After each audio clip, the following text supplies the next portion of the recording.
Aquarium প্রজেক্টের একটি নতুন ব্লগে তোমাদের সবাইকে স্বাগতম। তো আমাদের যে পোলার প্যারটগুলো ছিল ওইগুলোর কিছু আপডেট দেই। তো এই ট্যাঙ্কের মধ্যে কিন্তু সবগুলো পোলার প্যারট রাখা ছিল, মেল ফিমেল সবগুলো একসাথে। তো আমাদের 70টা প্লাসের মতো কিন্তু বাচ্চা দিছে।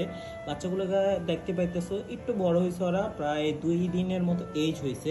ওদেরকে লাইফ ফুড আমরা মাইক্রোরাম দিতেছি। তো ফিমেলগুলোকে এখানে রেখে দিছি, আর যে মেলগুলো ছিল আমাদের 2টা মেল আছে একদম ফুললি অ্যাডাল্ট, আর 2টা ফিমেল আছে।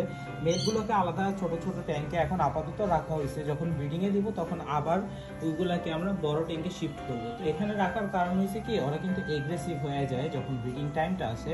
তো যেহেতু মাত্র ব্রিডিং করছে আমাদের ফিমেলগুলো, তাই মেলগুলোকে এখানে রাখা হয়েছে।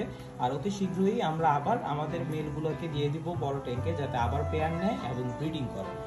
আর এই বাচ্চাগুলোকে যখন একটা বড় হবে ওই সময় আমরা আলাদা আলাদা ট্যাঙ্কের মধ্যে সেপারেশন করে দিব। আপাতত 1 থেকে 2 মাসের মতো কিন্তু এই ট্যাঙ্কে থাকতে পারে।